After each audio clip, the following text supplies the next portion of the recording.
नमस्कार साथियों, आज की क्लास में आप सबका स्वागत है।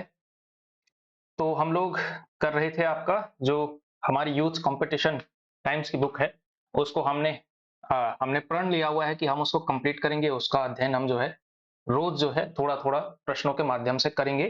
तो इसी क्रम में आज की जो हमारी सीरीज की तीसरी क्लास है और आज हम लेकर के आए हैं आदिकाल का जो पार्ट 2 है। इसके जो कल की जो क्लास हुई थी, इसमें हमने जो है आदिकाल भाग 1 उसके अंदर हमने 100 प्रश्न किए थे और आज हमने जो है 100 प्रश्न आज फिर से करने हैं, ठीक है? तो जुड़िए फटाफट ज़्यादा से ज़्यादा संख्या में और फिर जो है हम अपना स्टार्ट करते हैं आज की क्लास को, ठीक है? तो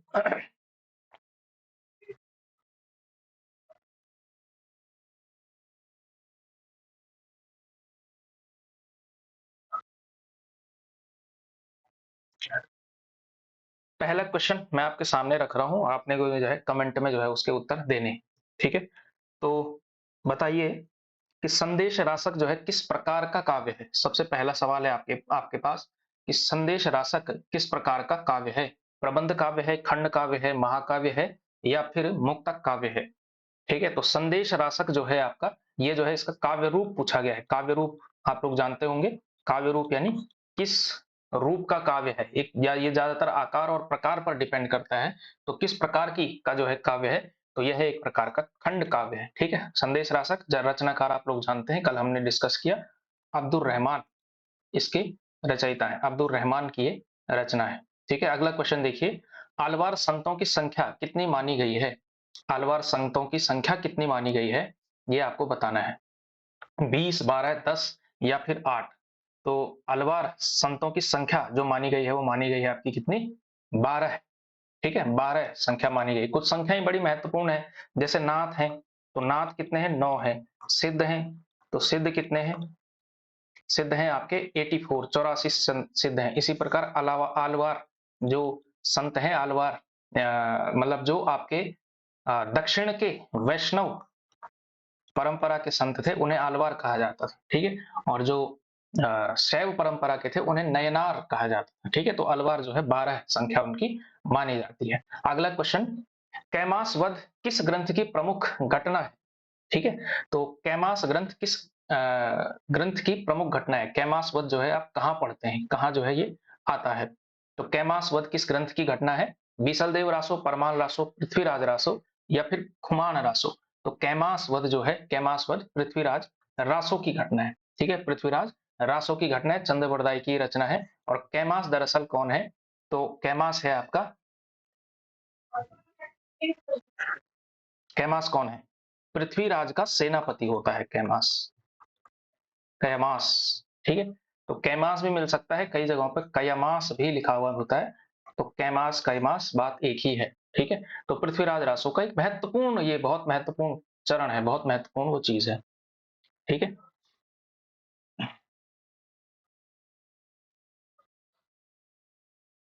अगला क्वेश्चन देखिए, अपभ्रंश भाषा में लिखित रामचरित्र कौन सा है? अपभ्रंश भाषा में लिखा हुआ रामचरित्र कौन सा है? रामायण, रामचंद्रिका, पौंचर्यु या फिर महापुराण?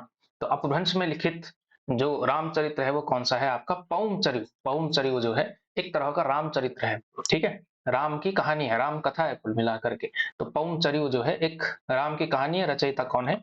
स्वयंभू। ठीक है, और ये संबंधित है आपका जैन, एक जैन कवि थे। ठीक है, तो जैन मत के प्रचार प्रसार के क्रम में जो है ये महाकाव्य लिखा गया, पौंचर्यु। ठीक है, इसके अलावा स्वयंभू की दो अन्य रचनाएं भी हैं।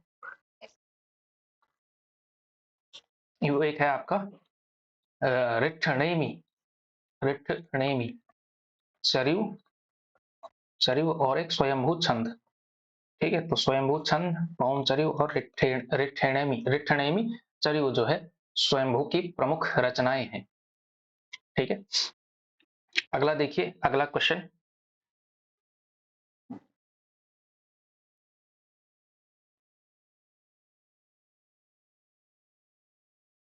पृथ्वीराज रासो की भाषा क्या है? पृथ्वीराज रासो की भाषा क्या है? डिंगल, पिंगल, अपभ्रंश या फिर अवधि? तो पृथ्वीराज रासो जो लिखा गया है वो किस भाषा में लिखा गया है? तो ये लिखा गया आपका डिंगल में। ठीक है, ऑप्शन नंबर ए इसका सही उत्तर होगा। ये डिंगल दरअसल क्या होता है? अपभ्रंश अपभ्रंश प्लस राजस्थानी का जो मिश्रण होगा उसे कहेंगे आप डिंगल। ठीक है, तो डिंगल क्या होता है? राजस्थानी और अपभ्रंश के मिश्रण को डिंगल कहते हैं। बल्कि और इसमें एक और चीज है, पिंगल किसको कहते हैं? अपभ्रंश, अपभ्रंश प्लस ब्रज भाषा के मिश्रण को जो है पिंगल कहा जाता है। ठीक है, तो इस तरह से अगला क्वेश्चन देखिए, निम्नलिखित में से कौन सी रचना जो है अपभ्रंश के प्रभाव से मुक्त हिंदी की रचना मानी जाती है? जो है अपभ्रंश के प्रभाव से मुक्त है जो रचना और हिंदी की रचना है। ठीक है, तो उस टाइम पे ये था क्योंकि वो एक तरह का संक्रांति काल है, एक संक्रमण का दौर है, जिसे संधि काल भी कहा आपके जो है राम कुमार वर्मा ने। तो उस टाइम पे अपभ्रंश का भी प्रभाव पड़ता था, लेकिन ऐसी एक रचना का नाम आपको बताना है इसमें से जो है अपभ्रंश के प्रभाव से पूर्णतः मुक्त है और पूर्णतः हिंदी की रचना जो है मानी जा सकती है। तो ऑप्शन है राउलवेल हमीर रासो, बीसल देव रासो या फिर भरतेश्वर बाहुबली रास। तो आंसर क्या होगा आपका इसका? तो इसका जो उत्तर होगा अपभ्रंश के प्रभाव से मुक्त जो रचना है वो है आपकी बीसल देव रासो। ठीक है, अगला क्वेश्चन देखिए, पंडित सहल सत बखाणई देहि बुद्ध बसंत न जानहि, यह किसकी काव्य पंक्ति है? तो ये जो है किसकी काव्य पंक्ति है? पंडित सहल सत बखाणहि देहि बुद्ध बसंत न जानई। ठीक है, यह किसकी काव्य पंक्ति है? विद्यापति की, मुंज की, पुष्य या फिर सहपाद की? तो यहाँ पर जो है कहीं ना कहीं जो अंत साधना जो देह में ही बुद्ध होता है ये बात जो है नहीं जानते हैं पंडित सहल सत्य बखानी, इस तरह से जो है ये बात कही गई है। तो कि खंडन मंडन कहीं ना कहीं जो ब्राह्मण धर्म है, ब्राह्मण परंपरा है, उसका विरोध एक तरह से आपको इसमें दिखाई देता है। ये सारी चीजें इसमें आपको नजर आती हैं। ठीक है, तो ये है आपका। तो यह किसकी काव्य पंक्ति है? सरहपा की काव्य पंक्ति है। ठीक है, विद्यापति तो क्यों लिखेंगे ऐसे, लेकिन आप लोग जानते हैं कि आपको थोड़ा थोड़ा विशेषताएं भी पता होनी चाहिए कि सिद्धों की क्या क्या विशेषताएं, उन्होंने किस तरह का काव्य लिखा है, नाथों ने किस तरह का काव्य लिखा है। ठीक है, इसके अलावा जैन जो कवि रहे उन्होंने किस तरह का लिखा है, रासों की क्या क्या विशेषताएं आपको देखने को मिलती हैं, किस रासों में क्या है, ये थोड़ा थोड़ा आपको पता होना चाहिए। इस बेस पर भी आप जो है प्रश्न को हल कर सकते हैं। हर चीज रटने की जरूरत नहीं पड़ती है और हर चीज रटी भी नहीं जा सकती है। ठीक है, अगला क्वेश्चन देखिए, आल्हा उदल नामक वीर सरदारों की वीरतापूर्ण लड़ाइयों का वर्णन निम्नलिखित में से किस ग्रंथ में है? तो आल्हा उदल जो है एक महत्वपूर्ण वीर गाथा है जो कि बहुत सारे स्थानों पर, बहुत सारी जगहों पर जो है गाया जाता है। आल्हा जो है बाकायदा जो है गाया जाता है। आल्हा जो है एक गायन का प्रकार भी है, लोकगीत का प्रकार भी है। ठीक है, और वो इतना प्रसिद्ध है कि एक यूट्यूब पर जो है एक महिला है, तो वो जो है भारतीय क्रिकेटर्स के शौर्य गाथा में जो है आल्हा गाती हैं, इतना जो है प्रसिद्ध है। तो आल्हा जो है, आल्हा उदल नामक वीर है, तो वीर सरदारों का जो वीरतापूर्ण वर्णन है, उनकी जो लड़ाइयों का वर्णन है वो किस रासों में है? खुमान रासो, परमाल रासो, बीसल देव रासो या फिर पृथ्वीराज रासो? तो ये जो आल्हा उदल नामक वीर सरदारों की लड़ाइयों का वर्णन है, ये जो कैरेक्टर्स आते हैं ये आते हैं आपके परमाल रासो में। ठीक है, किसमें आते हैं? परमाल रासो में। ठीक है, तो आल्हा एक प्रकार का छंद भी है। ठीक है, आल्हा खंड भी है। ठीक है, और इसको जो है ये क्या है, एक तरह का जो आल्हा छंद होता है वो एक तरह का वीरता का छंद होता है, वीरता का छंद होता है जिसमें वीरों की शौर्य गाथाएं गाई जाती हैं। ठीक है, तो ये एक प्रकार की चीज है। एक इसमें एक चाहे तो आप एक दो चीजें और देख सकते हैं, एडिशनल जानकारी अगर आप करना चाहें, ये आल्हा उदल वाला जो है बड़ी महत्वपूर्ण चीज है। ठीक है, जो परमाल रासो था ये आल्हा खंड था, आल्हा खंड था। इसका जो सर्वप्रथम सबसे पहले जिसको प्रकाश में लेकर के आए थे, सबसे पहले जिसको पब्लिश कराया था, प्रकाशित कराया था, वो किसने कराया था? आल्हा खंड का सबसे पहला जो प्रकाशन कराया था, ये कराया था फर्रुखाबाद के उस टाइम के जो कलेक्टर थे, उनका नाम था चार्ल्स इलियट। चार्ल्स इलियट 1865 में इन्होंने जो है आला खंड का प्रकाशन कराया था, आला खंड का प्रकाशन कराया था। ठीक है, और ये जो जनरली गाया जाता है आला खंड किस ऋतु में गाया जाता है? तो आप बताएंगे वर्षा ऋतु में गाया जाता है, वर्षा ऋतु में गाया जाता है, गाया जाता है। ठीक है, तो इस प्रकार से जो है आपने आल्हा उदल के बारे में, परमाल रासों का हिस्सा इसको माना जाता है। ठीक है। और आल्हा खंड का सबसे पहला जो प्रकाशन कराया था, वो कराया था चार्ल्स इलियट ने 1865 में। फर्रुखाबाद जिले के वो कलेक्टर थे। ठीक है, अगला क्वेश्चन देखिए। डॉक्टर रामकुमार वर्मा ने अपने इतिहास ग्रंथ हिंदी साहित्य का आलोचनात्मक इतिहास में हिंदी का पहला कवि किसे माना है? तो हिंदी का पहला कवि रामकुमार वर्मा के अनुसार कौन है? कुल मिलाकर की बात ये है और ये आपको बताना है। तो कौन है इसके जो है पहले कवि? तो वो है आपके स्वयंभू। स्वयंभू जो है इसके जो है पहले कवि हैं। ठीक है।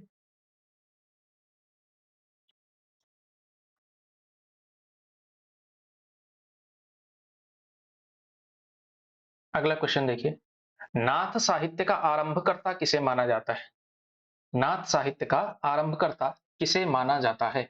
ए नेमिनाथ, बी मत्स्येंद्र नाथ, सी गोरखनाथ या फिर डी आदिनाथ। तो नाथ साहित्य का आरंभकर्ता किसे माना जाता है? तो नाथ साहित्य का जो आरंभकर्ता माना जाता है वो किसको माना जाता है? ये आसान सा प्रश्न है। गोरखनाथ को जो है माना जाता है। गोरखबानी का संपादन किसने किया था? ये आपको कमेंट में बताना है। संपादन किसने किया था गोरखबानी का?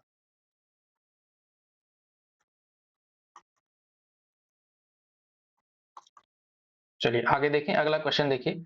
हिंदी का प्रथम महाकाव्य किसे माना जाता है? कामायनी, पृथ्वीराज रासो, खुमान रासो, बीसल देव रासो। पृथ्वीराज रासो। कामायनी को जो है माना जाता है अंतिम महाकाव्य। अंतिम महाकाव्य, अंतिम सफल महाकाव्य भी कहा जा सकता है। ठीक है। अगला देखिए। प्रत्येक देश का साहित्य वहां की जनता की चित्त वृत्ति का संचित प्रतिबिंब होता है। ये कथन जो है किसका है? तो ये कथन हम पहले भी डिस्कस कर चुके हैं। तो प्रत्येक जनता की चित्त वृत्ति का संचित प्रतिबिंब जो है होता है, यह कथन किसका है? तो ये है आचार्य रामचंद्र शुक्ल का। ठीक है। द्विवेदी जी के जो साहित्य से संबंधित कथन है, जैसे उनका एक कथन है साहित्य के बारे में कि साहित्य जो होता है, साहित्य जो होता है कि मैं मनुष्य को साहित्य की दृष्टि से देखने का पक्षपाती हूँ। तो वो मनुष्य की दृष्टि से हर चीज को देखते हैं। वो कहते हैं कि साहित्य जो है मनुष्य की सर्वोत्तम कृति है। वो जो है लोक कल्याण जो है साहित्य का जो है मेन ऑब्जेक्टिव है। सबसे बड़ा जो प्रयोजन है, सबसे बड़ा उद्देश्य है, साहित्य का उद्देश्य लोक कल्याण होता है, ऐसा हजारी प्रसाद द्विवेदी कहते हैं। इसके अलावा जनता की चित्त वृत्तियों से का संचित प्रतिबिंब माना रामचंद्र शुक्ल ने। इसके अलावा महावीर प्रसाद द्विवेदी के भी अलग अलग कथन है, तो वो सारे आपको तैयार करने पड़ते हैं। ठीक है। एक आध क्वेश्चन तो जरूर आता है कि साहित्य की परिभाषा, ठीक है, जिसे काव्य शास्त्र में काव्य लक्षण कहा जाता है। तो एक ना एक काव्य लक्षण आपको देखने को जरूर मिलता है और आधुनिक आचार्यों का मिलता है। महावीर प्रसाद द्विवेदी का, शुक्ल का, नगेंद्र का, हजारी प्रसाद द्विवेदी का, इन सब की जो है परिभाषाएं पूछी है। महादेवी वर्मा, जयशंकर प्रसाद, पंत जी का, इन सब की जो है परिभाषाएं एट टाइम्स पूछी जाती हैं। तो वो आपको तैयार करना है। हम भी कराएंगे तैयार, कोई बात नहीं, क्वेश्चंस के माध्यम से कभी ना कभी, जब वो टॉपिक आएगा तब। ठीक है। अगला क्वेश्चन देखिए। गोरी सोवे सेज पर मुख पर डारे केस पंक्ति किसके द्वारा रचित है? तो किसके द्वारा रचित है? ये आसान तरीन प्रश्न है। ठीक है। और ये जो है पहले पूछे जाते थे 2017-18 के आसपास, इस तरह के प्रश्न पूछे जाते थे। अभी भी पूछे जा सकते हैं, लेकिन अब थोड़ा सा लेवल अप हो रहा है। गेम जो है का स्तर जो है धीरे धीरे बढ़ रहा है, क्योंकि क्वेश्चन खत्म हो गए। तो इसका मतलब हम जो है यहाँ से भी हमको तैयार करना पड़ेगा। तो गोरी सोवे सेज पर मुख पर डारे केस पंक्ति किसके द्वारा रचित है? अमीर खुसरो के द्वारा रचित है। ये सब लोग जानते हैं। अगला क्वेश्चन। आदिकाल के किस कवि ने खड़ी बोली में रचना की है? तो आदिकाल के किस कवि ने खड़ी बोली में जो रचना की है? अमीर खुसरो ने की है। खड़ी बोली के पहले कवि माने जाते हैं। ठीक है। और आदिकाल के भी आखिरी समय के ये लगभग लगभग कवि हैं। ठीक है। तो आदिकालीन कवि हैं यहाँ पे। विद्यापति किसके दरबारी कवि थे? अब देखिए यहाँ पे आपको जो है विद्यापति किसके दरबारी कवि थे? श्री सिंह, कीर्ति सिंह, जय सिंह या फिर माधो सिंह। ठीक है। तो विद्यापति किसके दरबारी कवि थे? कीर्ति सिंह के। इसी वजह से तो कीर्ति लता लिखी। कीर्ति लता, कीर्ति पताका हालांकि मिली नहीं है, लेकिन इस रचना का जिक्र जरूर मिलता है। कीर्ति लता और कीर्ति पताका मिली क्योंकि कीर्ति सिंह के दरबारी कवि थे। और ये जो कीर्ति सिंह थे, ये कौन थे? तिरहुत के, तिरहुत नरेश, तिरहुत के राजा थे। ठीक है। तिरहुत के राजा शिव सिंह, तो शिव सिंह के भाई थे कीर्ति सिंह, तो उनके यहाँ ये दरबारी कवि थे। ठीक है। प्रमुख आदिकाल के कवि हैं। ये सारी बातें हैं।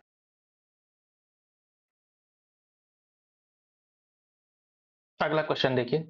कौन सिद्धों तथा नाथों की सूची में उभयनिष्ठ है? यानी एक ऐसा व्यक्ति आपको बताना है, एक ऐसे योगी का नाम बताना है जो सिद्धों में भी गिने जाते हैं और नाथों में भी गिने जाते हैं। तो सरहपाद चरपरी, ये सॉरी चरपटी नाथ होना चाहिए था वैसे, चरपटी नाथ, मत्स्येंद्र नाथ या फिर कन्हैया। तो कौन जो है सिद्ध और नाथ दोनों की सूची में जो है आते हैं, ठीक है। तो दोनों की सूची में जो आने वाले हैं, इसका उत्तर मेरे विचार से मत्स्येंद्र नाथ होना चाहिए। मत्स्येंद्र नाथ का नाम जो है वहां पर भी आता है और यहाँ पर भी आता है, ठीक है। अगला क्वेश्चन, आल्हाखंड नाम से प्रसिद्ध रचना कौन सी है? तो आल्हाखंड नाम से आप लोग जानते हैं परमाल रासो रचना है, ठीक है। तो आल्हाखंड ही परमाल रासो है, ऐसा कह सकते हैं। रचयिता कौन है? जगनिक, ठीक है। और प्रकाशन किसने कराया था? ऊपर हम बात कर चुके हैं, चार्ल्स इलियट ने। चंदबरदाई किस राजा के दरबारी कवि थे? पृथ्वीराज चौहान, राजा जय सिंह, खुमान राजा या फिर बीसल देव? तो कहने की बात ही नहीं, पृथ्वीराज चौहान के दरबारी कवि थे, ऑप्शन नंबर ए। अगला क्वेश्चन देखिए, शुक्ल जी के कथन का आशय बताना है आपको कि इस इन पंक्तियों का मतलब क्या है, ठीक है। कि आध्यात्मिक रंग के चश्मे आजकल बहुत सस्ते हो गए हैं, उन्हें चढ़ाकर जैसे कुछ लोगों ने गीत गोविंद के पदों को आध्यात्मिक संकेत बताया है, वैसे ही विद्यापति के इन पदों को भी।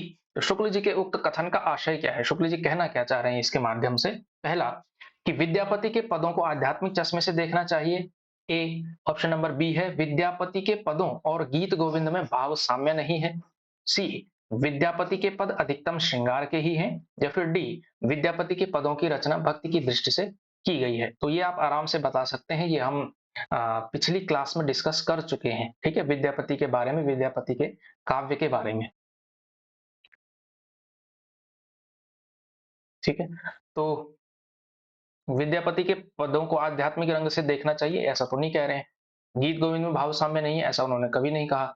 विद्यापति के पद श्रृंगार के ही हैं, ऑप्शन नंबर सी जो है इन्होंने यही किया। इस कथन के माध्यम से उन्होंने विद्यापति को एक श्रृंगारिक कवि घोषित किया है, न कि भक्त कवि, ठीक है। उन्होंने साबित किया कि श्रृंगारिक कवि हैं विद्यापति, हालांकि उनकी कविता में जो राधा और कृष्ण आते हैं, वो राधा और कृष्ण किस रूप में आते हैं? नायक नायिका के रूप में आते हैं, ईश्वर के रूप में नहीं आते हैं, आराध्य के रूप में नहीं आते हैं, ठीक है। इस वजह से वे कृष्ण भक्त कवि न होकर के श्रृंगारिक कवि हैं। और दूसरा तथ्य उन्होंने ये दिया कि विद्यापति जो थे वो वैष्णव नहीं थे, वो शैव थे। तो जो शैव परंपरा का होगा वो कृष्ण की आराधना में क्यों लिखेगा, ठीक है। ये जो है, ये दो तर्क शुक्ल जी के हैं। अगला क्वेश्चन देखिए, पहले जैसे गाथा या गाहा कहने से प्राकृत का बोध होता था, वैसे ही पीछे डॉट डॉट कहने से अपभ्रंश या लोक प्रचलित काव्य भाषा का बोध होने लगा। आचार्य शुक्ल के इस कथन के रिक्त स्थान में होगा। इस तरह के प्रश्न भी पूछे जा सकते हैं, इसलिए जो कथन है आपको जो है हूबहू याद होने चाहिए। महत्वपूर्ण कथन आपको याद होने चाहिए, महत्वपूर्ण कथन याद करने हैं। ये भी जो है एक साइड नोट बना लो कि क्या करना है आपने।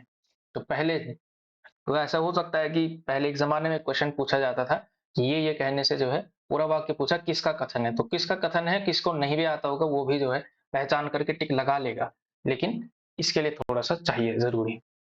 तो गाथा या गाहा कहने से प्राकृत का बोध होता था, वैसे ही दोहा या दूहा कहने से अपभ्रंश या लोक प्रचलित काव्य भाषा का बोध होने लगा। इस वाक्य का मतलब यह है कि जो गाथा छंद था या गाहा छंद था, वो प्राकृत का छंद हुआ करता था। अगर इसमें लिखते थे तो इसका मतलब वो प्राकृत की रचना थी, और अगर दोहा और दुहा में जब लिखा जाने लगा तो समझा जाने लगा कि अपभ्रंश की रचना है या लोक प्रचलित काव्य भाषा की रचना है, ठीक है। यानी जो उस समय की कंटेम्पररी लैंग्वेज है, देश भाषा जिसे कहा गया, उसकी लैंग्वेज है, ठीक है। तो अपभ्रंश का जातीय छंद या अपना जो पर्सनल छंद है वो दोहा था, प्राकृत का क्या था? गाथा या गाहा प्राकृत में जो है हो जाता है, ठीक है। तो वर्णों का जो है ऐसा चेंज हो जाता है प्राकृत में। तो ये है वाक्य का मतलब। अगला देखें, पृथ्वीराज विजय नामक ग्रंथ के आधार पर पृथ्वीराज रासो को अप्रामाणिक रचना मानने वाले विद्वान कौन है? पृथ्वीराज विजय के आधार पर, ये मैं बात डिस्कस कर चुका हूं, मैंने कहा था कि इस तरह का प्रश्न आ सकता है और ये प्रश्न है भी यहाँ पे। तो पृथ्वीराज विजय के आधार पर किसने जो है पृथ्वीराज रासो को अप्रामाणिक घोषित किया है? तो मैं आपको बता चुका हूं प्रत्येक के कारण, कि किसने किस कारण के आधार पर किया। तो इनमें से जो डॉक्टर बूलर हैं, डॉक्टर बूलर ने पृथ्वीराज विजय नामक एक ग्रंथ खोजा, ठीक है, जो कि रचित था जयानक नाम के कवि के द्वारा, ठीक है। पृथ्वीराज विजय एक संस्कृत का ग्रंथ था, और इस ग्रंथ के आधार पर इन्होंने कहा कि पृथ्वीराज रासो जो मिलता है वो अप्रामाणिक रचना है, ऑथेंटिक रचना नहीं है, ठीक है। अप्रामाणिक होने का मतलब ये है कि भाई वो विद्यापति के द्वारा रचित नहीं होगा, उस टाइम का लिखा हुआ नहीं, और बाद में किसी ने उसमें जो है कुछ बहुत सारे एलिमेंट्स, बहुत सारे क्षेपक प्रक्षिप्त अंश जो है जोड़ दिए, ऐड कर दिए। ठीक है, यही अप्रामाणिकता का मतलब होता है। अगला क्वेश्चन देखिए, गद्य पद्य मिश्रित चंपू काव्य की प्राचीनतम हिंदी कृति कौन सी है? गद्य पद्य मिश्रित चंपू काव्य, और ये बात कल डिस्कस हो चुकी है वैसे, तो ये आपको आना चाहिए कि वर्ण रत्नाकर, उक्त व्यक्ति प्रकरण, राहुल वेल या फिर परमात्मा प्रकाश, तो कौन सी जो है इसमें से है? तो गद्य पद्य मिश्रित चंपू काव्य की जो प्राचीनतम हिंदी कृति है वो है आपकी राहुल वेल। हम इसके बारे में बात कर चुके हैं। ये दरअसल राहुल नाम की नायिका का नखशिख वर्णन है, एक शिलांकित कृति है, और इसके जो रचयिता है वो रोडा नाम के कवि हैं। ठीक है, ये सारी डिस्कशन हम कल भी कर चुके हैं, आज भी कर रहे हैं अगेन। ठीक है, आगे बढ़े, अगला देखते हैं।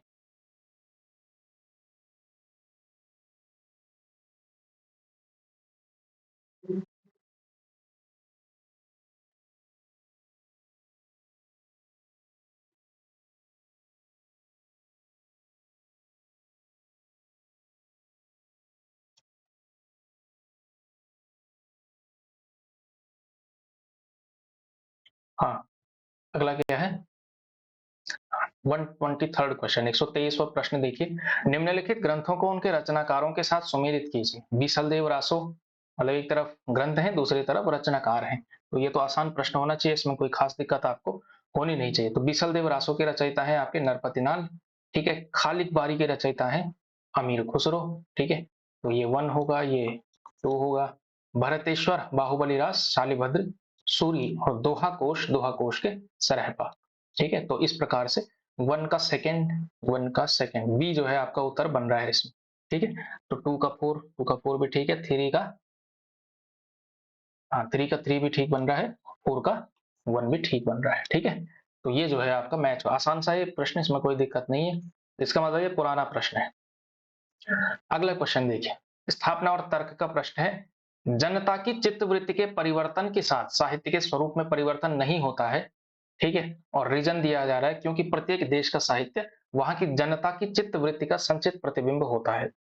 ठीक है, तो देखिए, क्या लग रहा है आपको, ये सीधा सीधा तथ्य पूछा गया है, कथन पूछा गया है शुक्ल जी का, और एक जगह पे हल्का सा ट्विस्ट कर दिया गया है। ठीक है, तो असर्शन जो है, जो स्थापना है, जनता की चित्त वृत्ति के परिवर्तन के साथ साहित्य के स्वरूप में परिवर्तन नहीं होता, ये नहीं नहीं होना चाहिए यहाँ पे। ठीक है, जनता की चित्त वृत्ति के परिवर्तन, जब जनता की चित्त वृत्तियों में परिवर्तन आएगा तो साहित्य के स्वरूप में भी परिवर्तन आएगा। ठीक है, और जो ये जो है कि प्रत्येक देश का साहित्य वहां की जनता की चित्त वृत्ति का संचित प्रतिबिंब होता है, ये सही है। इसका मतलब है कि ए गलत किंतु आर सही। ठीक है, तो ये सीधा सीधा कथन था। अगला क्वेश्चन देखिए, गोरखनाथ की साधना पद्धति का नाम क्या है? गोरखनाथ की साधना पद्धति का क्या नाम है? ब्रजयानी शाखा, सॉरी, ये वज्रयानी होना चाहिए था। ठीक है, ये गलत टाइप है। वज्रयानी साधना, बी हठ योग साधना, सी काल भैरव साधना, या फिर डी सम्यक साधना। गोरखनाथ की साधना पद्धति का जो है, जो नाम है, वो है आपका हठ योग साधना। ठीक है, नेक्स्ट क्वेश्चन देखिए, अगला प्रश्न, पाहुड़ दोहा ग्रंथ के रचनाकार कौन थे? पाहुड़ दोहा जो ग्रंथ है उसके रचनाकार कौन थे? जो इंदु, राम सिंह, जिनदत्त, सूरी या फिर धनपाल। तो पाहुड़ दोहा के जो रचयिता थे, पाहुड़ दोहा किसकी रचना है? राम सिंह की रचना है। पाहुड़ दोहा राम सिंह की रचना है। ठीक है, मुनि राम सिंह की रचना है। ठीक, और इसके अलावा इनके बारे में अगर आप एक एडिशनल बात लिखना चाहें, जो कि ये है कि ये जो है जैन साहित्य के एक बड़े कवि थे। जैन साहित्य में रहस्यवाद के रहस्यवाद के प्रमुख कवि थे। तो जो रहस्यवाद आता है, जो रहस्यवाद आप कबीर में पढ़ते हैं, जो रहस्यवाद आप आगे सूफी काव्य धाराओं में पढ़ते हैं, आगे चल करके महादेवी वर्मा के अंदर छायावादी कवियों के अंदर पढ़ते हैं, या फिर जो नव रहस्यवाद आप अज्ञेय के अंदर पढ़ते हैं, रहस्यवाद भी एक बड़ी चीज है। ठीक है, बड़ा बड़ा कॉन्सेप्ट है। तो उस जैन कवियों में जो रहस्यवादी कवि माने जाते हैं, मुनि राम सिंह माने जाते हैं। ठीक है, अगला प्रश्न देखिए, मैं हिंदुस्तान की तूती हूं, यह कथन किस लेखक का है? यह कथन अमीर खुसरो का है, हम ये बात कर चुके हैं। अगला क्वेश्चन देखिए, देसिल बैना सब जन मिठा, देशी भाषा के मिठास का यह वर्णन करने वाले रचनाकार का नाम क्या है? शालिभद्र सूरी, हजारी प्रसाद द्विवेदी, चंद्र बरदाई या फिर विद्यापति? तो देशिल बहना सब जन मिठा, तम तैंसण जमपहु अवहट्टा, ये जो पूरी पंक्ति है, ये जो है रचना है, ये जो पंक्ति है, ये विद्यापति की है। और ये पंक्ति आती है, ये किस ग्रंथ में, किस रचना में है? तो ये कीर्ति लता की पंक्ति है। किस रचना की है? कीर्ति लता की ये पंक्तियां हैं। ठीक है, देसिल बहना सब जन मिठा, ये बात है। अगला क्वेश्चन देखिए, शारंगधर पद्धति किस विधा की रचना है? विधा पूछी गई है आपसे। ये जो शारंगधर पद्धति है, ये किस विधा की रचना है? ठीक है, तो शारंगधर ही इसका रचयिता है। तो ये महाकाव्य है, सुभाषित संग्रह है, खंड काव्य है या फिर एकार्थ काव्य है? तो ये जो शारंगधर पद्धति है, ये रचना है आपकी एक प्रकार का ये सुभाषित काव्य है। ठीक है, सुभाषित संग्रह विधा की रचना है। ठीक है, और इसमें ज्यादातर जो बात की गई है, इसमें एक प्रकार के शाबर मंत्र मिलते हैं आपको, शाबर मंत्र तथा शाबर मंत्र तथा भाषा चित्र काव्य, भाषा चित्र काव्य का ये संकलन है, सुभाषित संग्रह आप यही कहेंगे। अगला क्वेश्चन देखिए, मैथिल कोकिल विद्यापति। अगला क्वेश्चन, विक्रम की 7वीं शताब्दी से 11वीं तक अपभ्रंश की प्रधानता रही और फिर पुरानी हिंदी में परिणत हो गई, यह कथन किसका है? ठीक है, यह कथन किसका है आपको बताना है। विक्रम की 7वीं शताब्दी से 11वीं सदी तक तो अपभ्रंश की प्रधानता रही और फिर जो है अपभ्रंश किस में बदल गया? पुरानी हिंदी में बदल गया। तो आप जो है यहीं से पकड़ सकते हैं कि पुरानी हिंदी शब्द का प्रयोग हो रहा है, और पुरानी हिंदी जो शब्द यूज किया है वो किसने किया है? चंद्रधर शर्मा गुलेरी जी ने किया है। यहां से आपका क्वेश्चन यहीं से सॉल्व हो जाएगा, इसमें कोई समस्या नहीं आएगी। ठीक है, नेक्स्ट क्वेश्चन देखिए, अगला प्रश्न, पृथ्वीराज रासों में कितने समय है? तो समय है का मतलब क्या है? कई जगहों पर सर्ग मिलता है, कई जगहों पे समय मिलता है, कई जगहों पे कांड लिखा हुआ मिलता है, कुल मिलाकर के अध्यायों की बात हो रही है। महाकाव्य के, खंड काव्य के चैप्टर्स होते हैं, अध्याय होते हैं, उन्हें जो है सर्ग समय कांड कहा जाए। तो पृथ्वीराज रासों के जो अध्याय हैं, चैप्टर्स हैं, उनको क्या कहा गया है? समय कहा गया है। तो कितने समय हैं इसमें? तो इसमें 69 जो है समय है, कुल मिलाकर के 69 समय है। ठीक है, अगला क्वेश्चन देखिए, चंद्रधर शर्मा गुलेरी ने साहित्यिक अपभ्रंश को किस नाम से पुकारा है? साहित्यिक अपभ्रंश को किस नाम से पुकारा है? पुरानी हिंदी नाम से पुकारा है। ठीक है, ये आप लोग जानते हैं। ठीक, तो उन्होंने कहा कि जो है 7वीं से 11वीं तक अपभ्रंश का बोलबाला था, उसके बाद जो भाषा बनी वो पुरानी हिंदी थी, और साहित्यिक अपभ्रंश पुरानी हिंदी। ठीक है, तो साहित्यिक अपभ्रंश इसमें जैन कवियों ने, इन सब कवियों ने जो है ज्यादातर अपना जो रचनाएं लिखी है, उसे ही साहित्यिक अपभ्रंश या गुलेरी जी की भाषा में कहें तो पुरानी हिंदी कहा जा सकता है। अगला प्रश्न देखिए कि निम्नलिखित में से कौन सी रचना अपभ्रंश की नहीं है, पूछ रहे हैं कौन सी रचना अपभ्रंश की नहीं है? पौंचर्यु, पाहुड़ दोहा, भविष्यत कहा या फिर चित्रावली? देखिए, अपभ्रंश की जो रचनाएं होंगी, जनरली आप ये मान करके चलिए, अपभ्रंश की जो रचनाएं लिखी हैं वो लिखी हैं ज्यादातर जैन कवियों ने। ठीक है, तो अपभ्रंश की रचनाओं में अगर जैन का नाम हो, जैन कवियों का नाम, अब आपको पता होना चाहिए कि कौन कौन जैन कवि है, तभी काम हो पाएगा। स्वयंभू, पौंचर्यु, तो ये तो अपभ्रंश की रचना है। पाहुड़ दोहा राम सिंह की रचना है। भविष्यत कहा धनपाल की रचना है। चित्रावली दरअसल एक सूफी कवि हुए उस्मान, उस्मान की रचना है चित्रावली। ठीक है, और उस्मान जो है क्या है? सूफी कवि है। तो इस प्रकार, और सूफी जो कविता लिखी गई है वो किस भाषा में लिखी गई है? आप लोग जानते हैं, अवधि में लिखा गया है। तो इस वजह से अपभ्रंश की रचना नहीं है। ठीक है, अगला क्वेश्चन देखते हैं, विशुद्ध चरितावली का लेखक कौन है? विशुद्ध चरितावली, ये जो जीवन चरित है, इसका लेखक कौन है? माधव प्रसाद मिश्र, सुखदेव बिहारी मिश्र, केशव प्रसाद मिश्र या फिर बाल कृष्ण भट्ट? तो कौन है इसका जो है रचयिता? विशुद्ध चरितावली, तो ये जो विशुद्ध चरितावली है, इसके लेखक हैं माधव प्रसाद मिश्र। ठीक है, अगला क्वेश्चन देखते हैं, अमीर खुसरो का मूल नाम क्या है? अब्दुल रहमान, अबुल कलाम, मलिक मोहम्मद या फिर अबुल हसन? तो इनका जो अमीर खुसरो का जो दरअसल मूल नाम है वो क्या है? अबुल हसन है, अबुल हसन। अगला क्वेश्चन देखिए, हिंदी में किस कवि को राजशेखर की उपाधि से अलंकृत किया गया? ठीक है, राजशेखर की उपाधि से अलंकृत किया गया। तो किसे कहा गया? स्वयंभू को, विद्यापति को, चंद बरदाई को या फिर जगनिक को? ठीक है, तो राजशेखर की उपाधि से किसको अलंकृत किया गया? तो सबसे ज्यादा उपाधियां वैसे मिली हैं विद्यापति को, तो राजशेखर की उपाधि जो है विद्यापति को मिली है, क्योंकि श्रृंगार की प्रधानता इनके यहाँ मिलती है, और राजशेखर भी जो है संस्कृत के अंदर जो है श्रृंगार के लिए जाने जाते हैं। ठीक है, तो इसके अलावा विद्यापति को अलग अलग उपाधियां मिली है। जैसे अगर हम बात करें फॉर एग्जाम्पल बच्चन सिंह की, तो बच्चन सिंह ने उन्हें जो है जातीय कवि कहा है। क्या कहा है? जातीय कवि।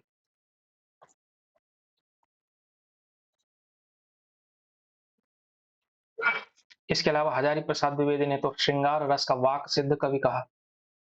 श्रृंगार रस का वाक सिद्ध कवि, श्रृंगार रस का वाक सिद्ध कवि कहा है।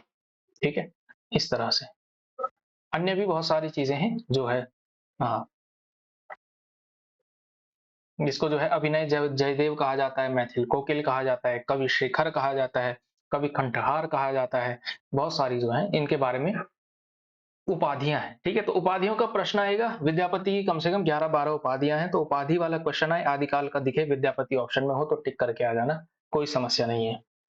ठीक है, नेक्स्ट क्वेश्चन देखते हैं।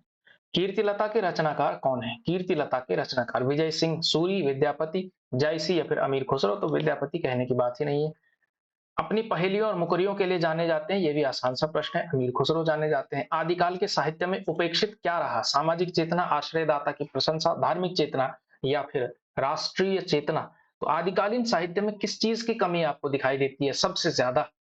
किस चीज की दिखाई देती है? तो वो दिखाई देती है आपकी राष्ट्रीय चेतना। ठीक है, राष्ट्रीय चेतना आदिकालीन काव्य कविता की जो है विशेषता नहीं है कुल मिलाकर के। ठीक है, तो राष्ट्रीय चेतना आदिकाल के साहित्य में नहीं मिलती है। ठीक है, सामाजिक चेतना थोड़ा थोड़ा आपको सिद्धों, नाथों में, जैनों में हल्का हल्का दिख जाएगा, लेकिन राष्ट्रीय चेतना कहीं भी नहीं है। ठीक है, आश्रयदाता की प्रशंसा तो खूब है, रासोत्काव्य ही वही है। धार्मिक चेतना तो दुनिया भर की है, वो आपने देखा ही, धार्मिक साहित्य पूरा का पूरा लिखा गया है, लेकिन राष्ट्रीय चेतना आदिकाल के साहित्य में आपको नहीं दिखाई देती है।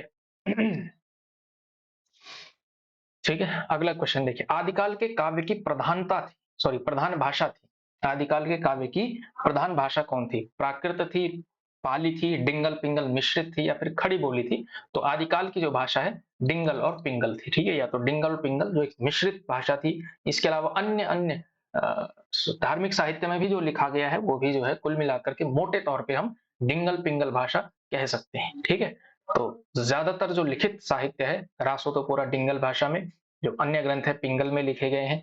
इसके अलावा अपभ्रंश में जैन कवियों ने हल्का फुल्का लिखा है। दिए गए विकल्पों में से तो वही सही उत्तर है। ठीक है, नाथों ने ज्यादातर खड़ी बोली का प्रयोग किया है इस प्रकार से। अगला देखिए, पुस्तक जल्हण हथ दे चली गज्जन नृपकाज, यह पंक्ति किस कवि से संबंधित है? तो यह पंक्ति किस कवि से संबंधित है? नरपतिलाल, विद्याधर, चंद बरदाई या फिर जल्हण? ठीक, तो ये जो है एक जल्हण का नाम तो इसमें आया ही है, तो जल्हण का नाम दोबारा पूछा गया है, तो ये तो उत्तर नहीं ही होगा। ये दरअसल ये जो पंक्ति है ये चंद बरदाई के बारे में लिखी गई है, कि पृथ्वीराज रासो के बारे में एक सवाल जनरली उठाया जा सकता है कि भाई रासो की कहानी तो ये कहती है कि अ, चंद बरदाई जो है पृथ्वीराज के साथ चले गए थे। ठीक है, और वहां पर जो है उसने जो है मोहम्मद गौरी को उन्होंने मार दिया, चौहान ने, पृथ्वीराज चौहान ने, और चंद्र बरदाई और उन्होंने जो है एक दूसरे के पेट में कटार मार करके, जो प्रसिद्ध कहानी है वो तो ये कहानी कहती है। तो फिर ये वाली कहानी लिखी किसने? जब कवि मर गया तो लिखी किसने? तो यहाँ पर एक चीज आती है कि इन्होंने अपने पुत्र जल्हण को ये सौंपा, ये महाकाव्य सौंपा, और फिर जो है चले गए, तो आगे जो पूरा किया वो उनके पुत्र जल्हण ने किया। ठीक है, ये कहानी मिलती है, चंद्र बरदाई इसका सही उत्तर होगा। नेक्स्ट क्वेश्चन देखिए, निम्नलिखित में से कौन सा जो है सुमेलित नहीं है, कह रहा है भरतेश्वर, बाहुबली राज, शालिभद्र सूरी, क्या ये सुमेलित है? तो ये तो सुमेलित है। रेवतांगिरी रास, विजय सेन सूरी सही है। चंदन बाला रास, आसगु, ये सही है। सी जो है सही नहीं है। ठीक है, तो ये जो आपका है अ, स्थूली भद्र रास जो है, स्थूली भद्र रास जिन दत्त सूरी का नहीं, जिन धर्म सूरी का है। ये बड़े कंफ्यूजिंग होते हैं ये सूरी लोग, मतलब जैन कवि हैं ये सब के सब, और रास में बहुत ज्यादा जो है इंपॉर्टेंट, बहुत ज्यादा कंफ्यूजन भी हो सकती है, इसलिए आपको क्लैरिटी के साथ याद करना है। ठीक है, नेक्स्ट क्वेश्चन देखिए, रणमल्ल छंद का रचयिता कौन है? तो रणमल्ल छंद का जो रचयिता है भटकेदार, जोइंदु, मधुकर कवि या फिर श्रीधर। तो रणमल छंद का रचयिता कौन है? श्रीधर है, श्रीधर की रचना है रणमल छंद। नेक्स्ट क्वेश्चन देखिए, पृथ्वीराज रासों में पृथ्वीराज के पिता कौन है? और नेक्स्ट ये जो है सवाल पूछा जा सकता है, माता का नाम भी पूछा जा सकता है। तो फिलहाल आपको बताना है पृथ्वीराज का पिता पृथ्वीराज रासों में कौन है? राजेश्वर, समर सिंह, अनंगपाल या फिर सोमेश्वर। तो इतिहास में दूसरा नाम मिलता है आई थिंक, वो पता नहीं, नहीं वो माता का नाम मिलता है सॉरी, लेकिन पिता का नाम जो है पृथ्वीराज रासो में सोमेश्वर का है, सोमेश्वर नाम मिलता है। ठीक है, नेक्स्ट क्वेश्चन देखिए, प्राकृताभास हिंदी से आशय क्या है? अपभ्रंश हिंदी, अपभ्रंश है, हिंदी है, प्राकृत है या फिर पाली है? तो प्राकृताभास हिंदी, प्राकृत का आभास कराने वाली हिंदी से मतलब क्या हो सकता है? यानी कि प्राकृत के तत्व लिए हुए हिंदी। तो प्राकृत के जस्ट बाद जो डेवलप हुई वही भाषा जो है प्राकृतिक, तो प्राकृताभास हिंदी होगी, तो अपभ्रंश होगी वो। ठीक है, प्राकृताभास हिंदी से आशय है अपभ्रंश। ठीक है, तो ये है, ये दरअसल जो प्राकृताभास हिंदी शब्द है ये शुक्ल जी का गढ़ा हुआ शब्द है। इन्होंने इस तरह से कहा कि प्राकृताभास हिंदी की से जो रचनाएं शुरू होती हैं विक्रम की 7वीं सदी से इसमें रचनाएं शुरू होने लगी। ठीक है, प्राकृताभास का मतलब है जो प्राकृत की बहुत सारी विशेषताओं या प्राकृत की बहुत सारी रूढ़ियों को जिसने धारण किया हुआ हो वो हिंदी। ठीक है, तो अपभ्रंश ही है वो, अपभ्रंश का शुरुआती दौर।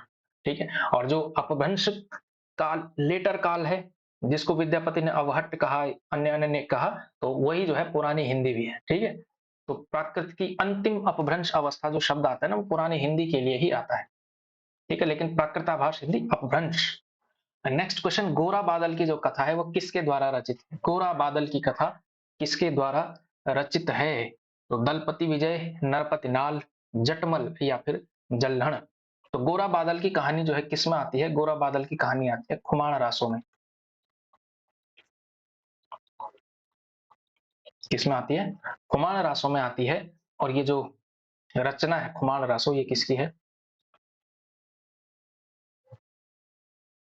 नहीं सॉरी, खुमाण रासो में नहीं, गोरा बादल की कहानी तो नहीं, नहीं जटमल में नहीं है। जटमल जो है गोरा बादल।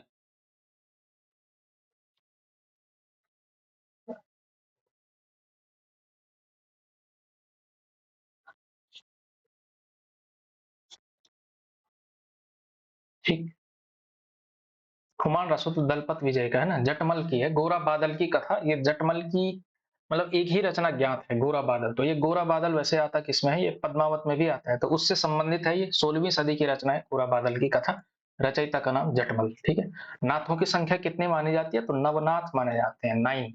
सिद्धों में सबसे पुराने कौन थे? नरोपा, लोईपा, गोरक्षपा या फिर सरहपा। तो सिद्धों में तो सबसे पुराने कौन थे आपके? सरहपा ही थे। ठीक है, आदि कवि, सबसे पहले कवि हिंदी के सरहपा। खुमान रासो का रचयिता कौन है? खुमान रासो का रचयिता कौन है? जगनिक, दलपति विजय, नरपति नाल या फिर चंद बरदाई। तो खुमान रासो के बारे में हमने आपको बताया अभी, दलपति विजय है। ठीक है, नेक्स्ट क्वेश्चन देखिए, निम्न में से कौन सी रचना विद्यापति की नहीं है? कीर्ति पताका, पदावली, कीर्ति लता या फिर जयमयंक जस चंद्रिका। तो ये जो जयमयंक जस चंद्रिका है ये जो है विद्यापति की रचना नहीं है, ये जो रचना है दरअसल मधुकर कवि, एक कवि हुआ मधुकर कवि, तो ये मधुकर कवि की रचना है, मधुकर कवि की रचना है जयमयंक जस चंद्रिका। ठीक है, अगला देखिए, बीसल देव रासो के रचनाकार कौन है? नरपति नाल, चंदबरदाई, धनपाल या फिर जयानक। तो बीसल देव रासो के जो रचयिता है वो है आपके नरपति नाल। ठीक है, श्रृंगारिक का रासो ग्रंथ है एकमात्र। ठीक है, बाकियों के आप जानते हैं। धनपाल की जो रचना है वो है आपकी भविष्य कहा। ठीक है, जयानक की रचना है पृथ्वीराज विजय, चंद्रबरदाई की रचना है पृथ्वीराज रासो।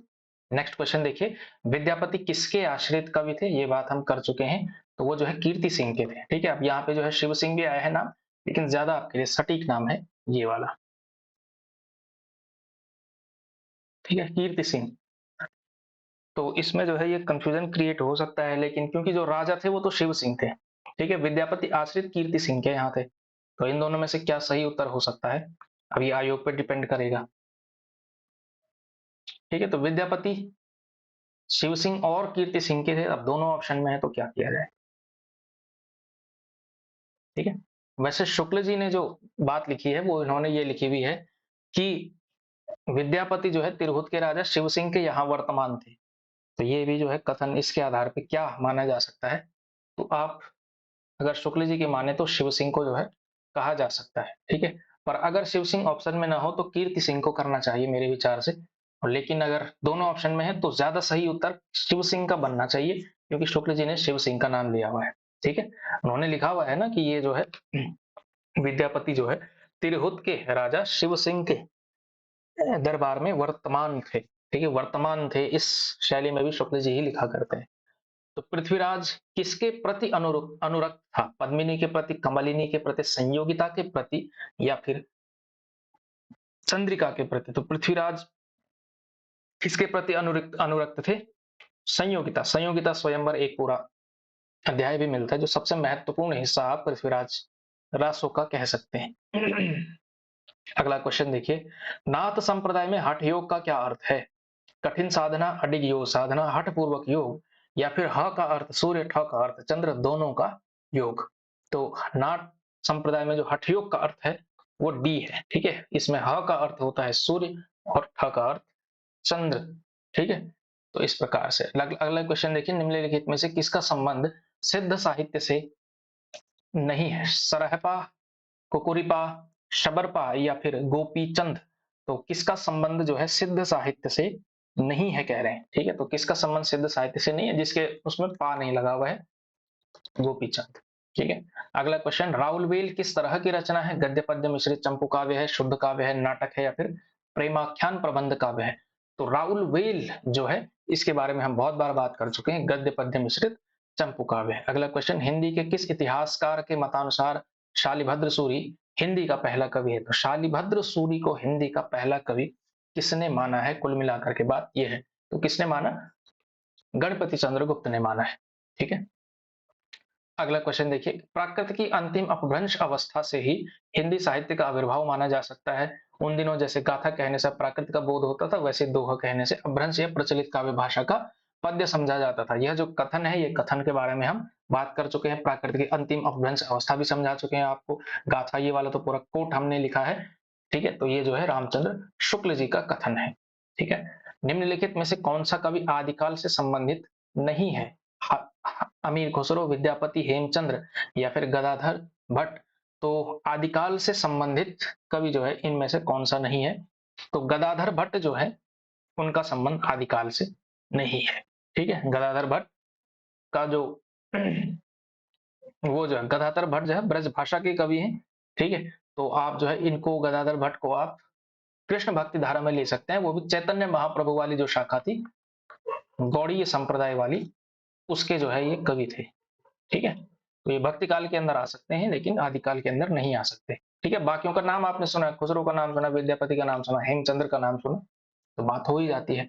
अगला क्वेश्चन देखिए, निम्नलिखित में से कौन सा कवि रासो ग्रंथकार नहीं है? विद्याधर, भट्ट, केदार, श्रीधर, या फिर जगनिक? तो कौन जो है रासो का ग्रंथकार नहीं है? तो विद्याधर जो है, विद्याधर ने रासो ग्रंथ नहीं लिखा है। ठीक है, बाकी तो भट्ट, केदार, श्रीधर, जगनिक इनकी तो है ही। श्रीधर ने जो रचना लिखी है वो लिखी है रणमल्ल छंद।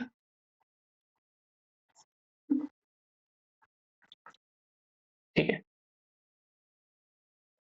अगला क्वेश्चन, भला हुआ जो मारिया बहनी मारा कंतु उक्ति का जो रचनाकार है वो कौन है? अब्दुल रहमान, हेमचंद्र, दामोदर शर्मा, या फिर भट्ट, केदार? तो ये बात पहले भी की जा चुकी है, ये क्वेश्चन रिपीट हुआ है कहीं ना कहीं से। ठीक है, तो ये जो है हेमचंद्र का कथन है, और इसमें हमने पूरा भी जो है एक कथन भी समझाया था आपको।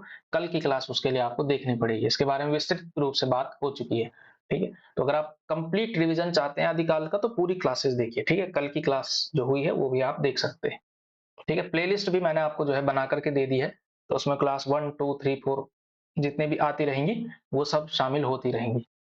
अगला क्वेश्चन देखिए, चंद को हिंदी का पहला महाकवि किसने माना है? चंद को हिंदी का पहला महाकवि किसने माना? रामचंद्र शुक्ल ने माना। उन्होंने कहा कि पृथ्वीराज रासो पहला महाकाव्य है और चंद जो है पहले महाकवि है। नेक्स्ट क्वेश्चन देखिए, पृथ्वीराज रासो को हिंदी का प्रथम महाकाव्य कहने वाले भी शुक्ल जी ही हैं। अगला क्वेश्चन, राहुल सांकृत्यायन के अनुसार चर्या गीत और दोहा कोश की रचना करने वाले पहले बौद्ध सिद्ध कौन है?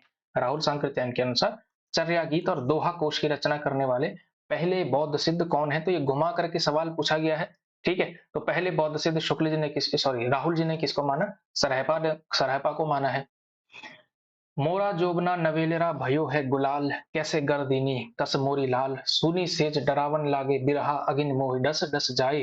ये जो काव्य की पंक्तियां हैं इसमें क्या नजर आ रहा है आपको, श्रृंगार नजर आ रहा है कि नहीं आ रहा है। और ये जो है जैसे मोरा, जोबना, ये जो शब्द है ये खड़ी बोली के शब्द हैं, ये जो पंक्तियां हैं ये अमीर खुसरो की पंक्तियां हैं।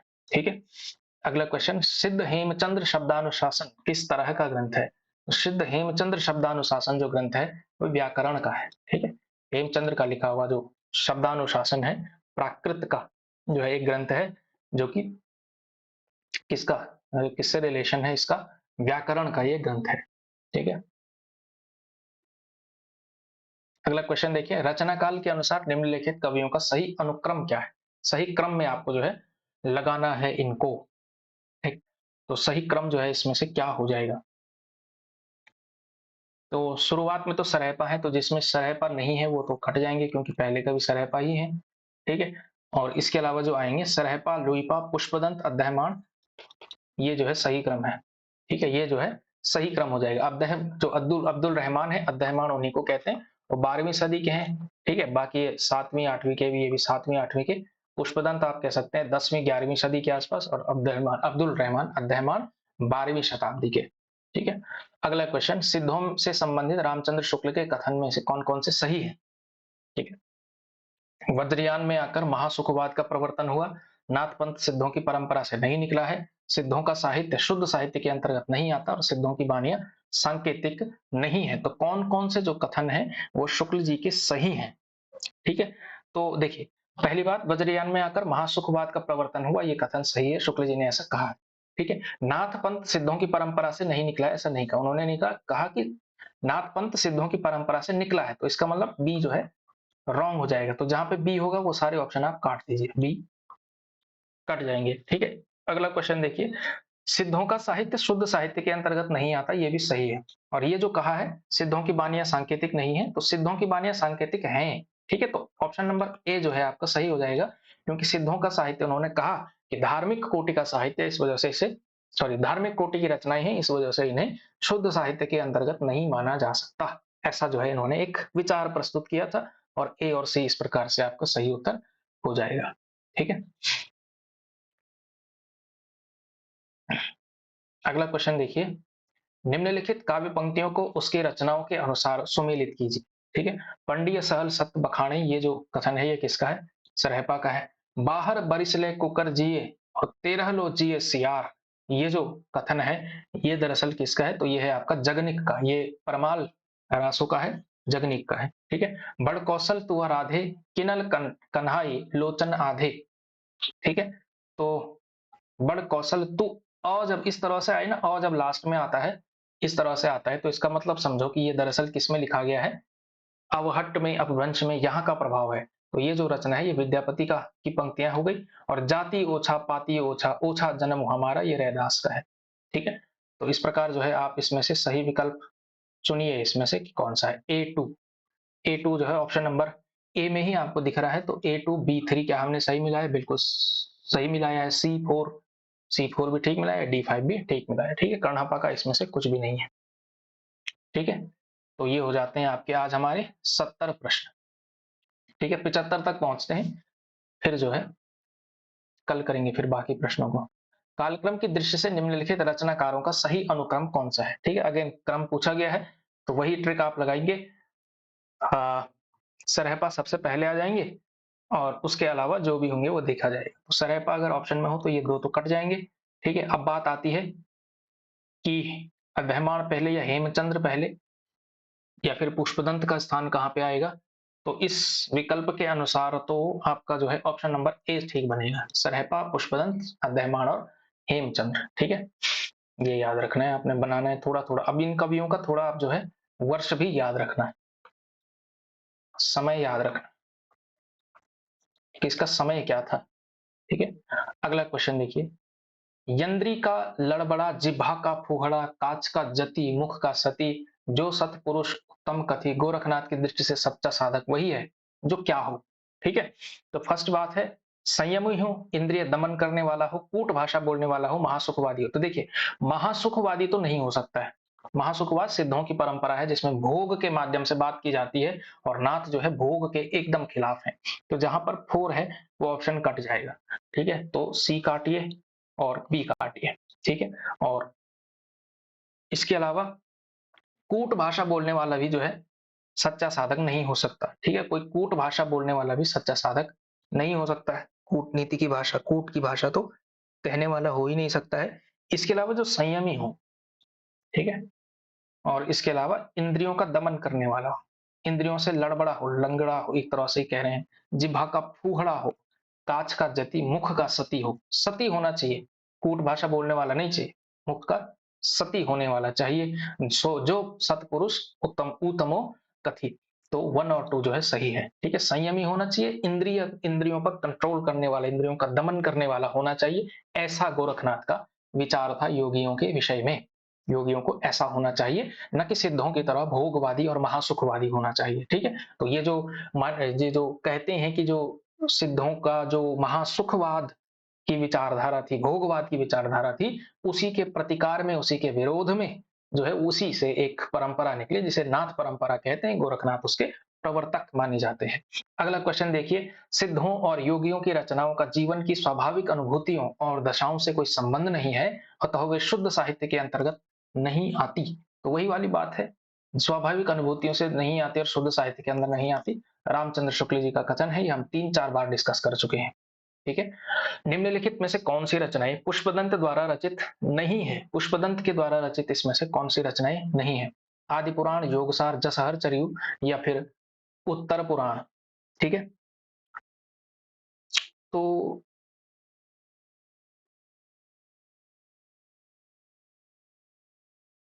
जसहर चरियु तो पुष्पदंत की है, ठीक है। इसके अलावा आदि पुराण, योगसार, उत्तर पुराण, आदि पुराण नहीं है, महापुराण जरूर है पुष्पदंत की रचना। तो ये तो क्वेश्चन ही थोड़ा गलत लग रहा है, प्रश्न, ठीक है। तो खैर, क्वेश्चन गलत है तो कोई बात नहीं, पुष्पदंत की रचनाओं पर हम बात कर लेते हैं। पहला, तो जो इनकी जो इसकी जो रचना है वो है आपका महापुराण। महापुराण का जो नाम है, महापुराण का नाम है क्या? 63 महापुरुष गुणालंकार। महापुराण तो ऐसे ही कह देते हैं, लेकिन जो दरअसल इसका असली नाम है 63 महापुरुष गुणालंकार। एक तो ये, सेकेंड वन इज जसहर चरियु, जो कि ऑप्शन तो है जसहर चरियु। और जो तीसरा है वो है आपका नय कुमार चरियु। ये मैंने एकमात्र ऐसा शब्द देखा जो ण से शुरू हो रहा है, मैंने तो दूसरा नहीं देखा भाई ण से शुरू होता हुआ, ठीक है। चलिए अंतिम प्रश्न करते हैं आज का, बाकी सारे क्वेश्चन कल करेंगे, अगली क्लास में करेंगे। इश्क भरा है देख ले और जगत से दूर, एक अचंबा हमने देखा देहरी का नासूर। तो पहली पूछी गई है आपसे, क्या है? इश्क भरा है देख ले और जगत से दूर, ठीक है। एक अचंबा हमने देखा देहरी का नासूर। तो देहरी पर नासूर यानी घाव की तरह जो है होता है, देहरी मतलब दरवाजा, उसके बाहर पे नासूर होता है। तो ऐसा क्या हो सकता है? सन्यासी भी नहीं हो सकता है, देहरी के बाहर पे क्यों खड़ा होगा? खंडर भी नहीं हो सकता है, ठीक है। प्रेमी का हृदय वाली बात भी नहीं है, क्योंकि इसमें देहरी का नासूर भी बात नहीं है। कुआं जो है इसका सही उत्तर हो सकता है, ठीक है। तो ये है, तो इस तरह की बहुत सारी पहेलियां पूछी जा सकती हैं। तो ये जो है आपके लिए प्रश्न है, ठीक है। तो आज की क्लास में इतना ही करते हैं, ठीक है। हमने लगभग लगभग कितना हुआ, 1 घंटा तो हो ही गया होगा। हाँ, तो लगभग लगभग जो है हमने इतने टाइम में 54-55 मिनट के टाइम पे जो है हमने 75 प्रश्न जो है आज की क्लास में कंप्लीट किए, ठीक है। और बाकी प्रश्न हम जब अगली क्लास में करेंगे, ठीक है। अगली क्लास में भी आप जुड़िएगा। आज की क्लास में इतना ही, बाकी कल। धन्यवाद।